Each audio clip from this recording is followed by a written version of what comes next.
Mga obra sa balat ng ilang sikat na Hollywood celebrities, nilikha ng isang Pilipino. Mga mamahaling alahas mula sa pinakamalaking jewelry supplier sa Amerika, Pinoy din ang gumagawa. This is 25 million pesos. Magandang gabi, ako po si Cara David at ito po ang OFW Diaries at mga kwentong Pinoy overseas. Ang mga pambihirang bato tulad ng diamante, mabusising minumolde bago maging kwintas, bracelet o singsing. At sa New York, isang pangalan ng umaangat sa makinang na industriyang ito, si Regan Rada, isang technical jewelry designer sa Amerika at isang Pilipino. Mula sa mga mamahaling ginto at pambihirang mga bato gaya ng diamante, nabubuo ang mga mamahaling alahas. Pero bago pa man mabuo ang ganitong kagagandang kwintas, hikaw, bracelet at singsing, dumadaan muna ito sa mabusising proseso. Gamit ang mga talentadong kamay na humuhubog sa mga ito.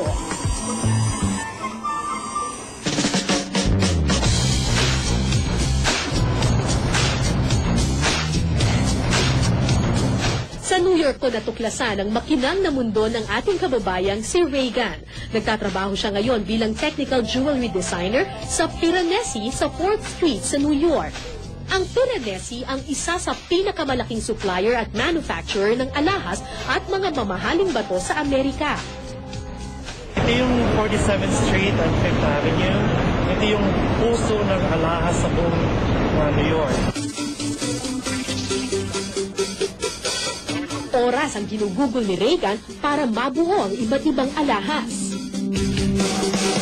Ginagawa ko, ako nagko-convert ng design, nire-rehearse ko siya o pinapractice para maging isang alahas. Trabaho rin ni Regan na siguruhin walang bahid ng anumang dumi o basag ang batong ilalagay sa ginto. Siya ang tawag dito is loop. Katulad nito, meron siyang dumi sa gitna. Hindi mo siya makikita ng naked eye. So dapat meron kang yung vision mo talagang maganda. Magbibilang daw ng araw o kung minsan pa nga ilang buwan bago magawa ng platero o goldsmith ang dinisenyong alahas. At ang presyo ng isang hikaw o kwintas na tulad nito talaga namang abot langit. Umaabot minsan ng milyon. This is $500,000 US dollars. So this is 25 million pesos. Kaya naman karamihan sa mga kliyente ng kanilang kumpanya, mga prinsesa at reyna lang naman sa iba't ibang mundo. Pero bago naging makinang ang buhay ni Regan sa Amerika, nag-umpisa muna siya sa pagiging guro dito sa Pilipinas. Nagbakasakali at nag-TNT sa Amerika kung saan nagtrabaho siya muna bilang caregiver. Almost 7 days din nagtatrabaho. Tapos doon pa sa matanda, 24 hours ako doon kasi kailangan asikasuhin mo sila. Nang makapasok sa kumpanya ng alahas noong 2001, nagsimula na ang panlingning ng kanyang career sa pagdidisenyo ng alahas sa Amerika. At isang bigating bituin ang agad niyang nakatrabaho, si Elizabeth Taylor sa pamosong House of Taylor Jewelry bilang designer. Ito actually yung original signed sketch ni Elizabeth Taylor. From here, i-enhance ng artist. So katulad nito, isang dahon na to, meron itong 150 emeralds. Tapos ito, yung mga mapuputi na yan, mga diamonds yan. Yung naman mga pula, rubies, tsaka pink sapphire. It took me mga 6 hanggang 7 buwan bago ko na-arrange sila lahat. Simula noon, taas noong ipinagmamalaki ni Regan na kasama ang tulad niyang Pinoy sa gumawa ng ilan sa pinakamagagandang alahas na sinusuot ng ilang celebrity sa Amerika. Ito yung mga pictures ng mga celebrities na nung nasa panahon na nagtatrabaho pa ako kay Elizabeth Taylor. Ito si Rina Safer, lumabas siya sa Heroes. Actually, dala ko yung sample nitong singsing na suot niya. Ito is sapphire, diamond, and 18K gold. Ito naman, si Paula Abdul ng American Idol. Siyempre, kilala natin siya. Ang kasunod naman niya, si Hayden Panettiere. Siya yung cheerleader sa Heroes. Dito naman sa Pilipinas, may mga tulad niya na di pa rin pahuhuli sa galing sa paggawa ng alahas. Sa may Kawayan, Bulacan, ang jewelry capital of the Philippines, matatagpuan ang mga world-class na designer at platero sa bansa. Umaabot daw ang kanilang mga disenyo sa iba't ibang parte ng mundo.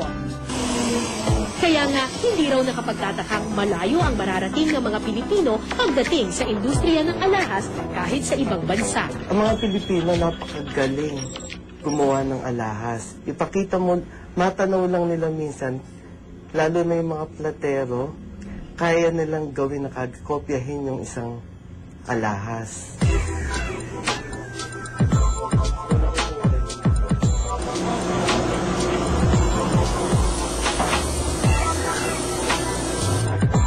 Kung tutuusin, isang palamuti lang ang alahas. Tumataas ang presyo nito dahil sa material na ginagamit dito. Pero ang halaga nito mas napapamahal dahil sa pawis at imahinasyon na ibinubuhos ng gumawa nito, na higit nagbibigay kinang sa alahas. Isang inspirasyon ang kababayan nating si Regan. Dahil sa kanyang pagtsatsaga, nagbunga ang isang kumikislap-kislap na buhay sa Amerika. Sa larangan ng musika, nakaukit na ang pangalan ng Slapshot sa rock scene. Pero ang hindi alam ng karamihan, ang sikat na bokalista ng rock band na ito ay meron palang sikat na kapatid sa Amerika. Ang pangalan niya, Chris Garcia, na umuukit na rin ang kanyang sariling pangalan sa mundo naman ng tattoo art.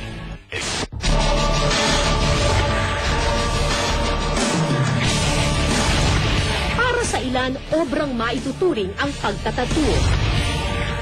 Ang bawat karakter na ibinuburda kasi sa katawan, maaaring may mas malalim na kahulugan.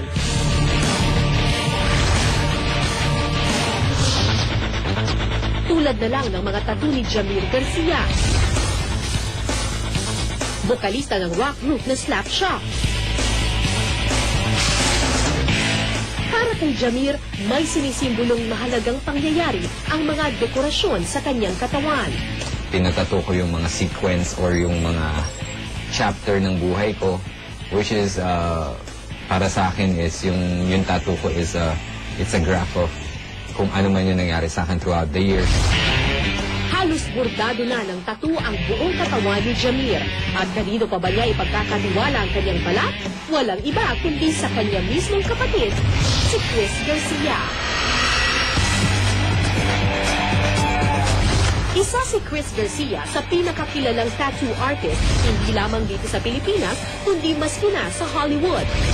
Ang kanyang mga naging kliyente, ilang mga sikat na personalidad sa Amerika. Ilan dito sina UFC fighter Brandon Vera, na alibata pa mismo ang ipinadesenyo sa maskulado niyang katawan.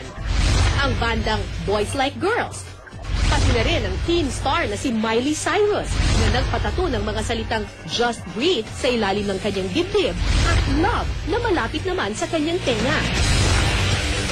Nung bata pa lang ako, talagang mahilig na ako mag-drawing. Lagi akong sumasali sa mga contest sa school namin. Talagang sobrang hilig ko na sa pag-drawing. Tapos napanood ko yung kuya ko na nagpatato. Doon ako nainganyo. Lingid sa kaalaman ng marami, napakalayo sa pagtatato ng pinagmulang trabaho ni Chris. Nagtapos ng kursong engineering sa UP Diliman si Chris at dati siyang engineer sa National Aeronautics and Space Administration o NASA. Binigyan siya ng scholarship ng NASA upang makapag-MA at PhD. So habang nag-aaral ako, ginagawa ko yung work ko sa NASA and then I was doing the tattooing full-time. It was a really busy schedule hanggang nagkaroon ako ng opportunity na magtrabaho sa mag-tattoo sa Las Vegas. Doon ko na-decide na kailangan kong pumili ng either tattooing or engineering. Pero nagdesisyon si Chris na tuluyang iwan ang prestigyosong trabaho sa NASA para maging full-time tattoo artist. Illegal noon sa Virginia Beach ang pagtatattoo. Kaya naman noong nagsisimula pa siya, ang sarili niyang katawan ang ginawa niyang canvas. At nang lumaon, nagpapatattoo na rin ang kanyang mga kamag-anak. Makikita raw ang ebolusyon ng kanyang sining sa balat ng kanyang kapatid. Yung very first tattoo na ginawa ni Chris sa akin was this. I think this is like 15 years ago or 16 years ago. I think Tikbalang. And I was very, very proud of this tattoo. si Chris sa paggawa ng mahuhusay na tattoo portraits. Katunayan, nanalo siya sa Richmond Tattoo Convention, isang paligsahan ng pagtatattoo sa Amerika. So, naman, pangalan ng mother ko. Lahat kami magkakapatid, meron kami tribute sa late mother namin. Tatlo kami na meron pangalan na ganito, and then yung dalawang meron portrait ng mother namin. What sets apart Chris from other tattoo artists, you're paying for the work you're getting. You're getting amazing work. His fine line work is perfect. No matter what you get done, the line work's going to be amazing. At hindi lamang si Jamir ang Pilipinong musikerong pinalad na matatuan ni Chris. Si Raymond Marasigan, ang dating drummer ng Eraserheads at ngayon bokalista ng bandang Sandwich, may mga obra din ni Chris. Tulad ni Jamir, may istorya ang bawat imahe sa katawan ni Raymond.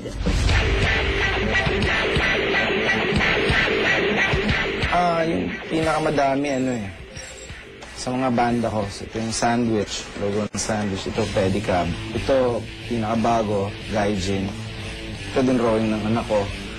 May mga mababaw, may malalim, so may nakakatawa, may seryoso. Si Jamir naman taus-pusong pagmamalaki ang nararamdaman sa tagumpay ng kanyang kapatid sa larangan ng pagtatattoo. Yung art niya, sinusuot ng lahat ng tao, which is, you can get any better than that, diba? Yung hindi kagaya ng painting na nakapatong lang o na nandyan na sa sala mo. This one is really fulfilling. Maliban sa mga Hollywood stars at rock stars, may isa pang taong nais matatuan si Chris. Ito ay ang pambansang kamao na si Manny Pacquiao. Natatuan na nito ang mga miyembro ng Team Pacquiao pero hindi pa mismo ang boxing champ. Minsan nang nakapag-usap sa disenyo ng tattoo ang dalawa, pero hindi pa man nagagawa ang aktual na pagtatattoo. Sa iba na uwi ang diskusyon ni Chris at Pacman, ang pagtatayo nilang dalawa ng isang negosyo na magmamarka sa tattoo industry sa Amerika.